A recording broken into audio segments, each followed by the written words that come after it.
Very happy Thring to all my Tiprasa. I love you. Happy Thring.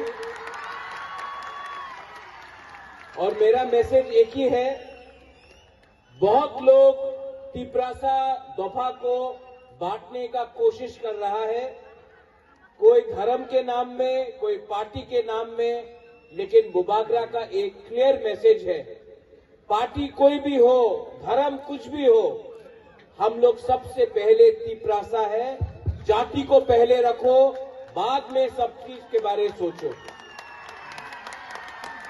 आने वाले साल में अगर तिप्रासा को कुछ मिलना है, अगर तिप्रासा को कुछ अचीव करना है, तो बहुत लोग हमको डिवाइड करने की कोशिश करेंगे।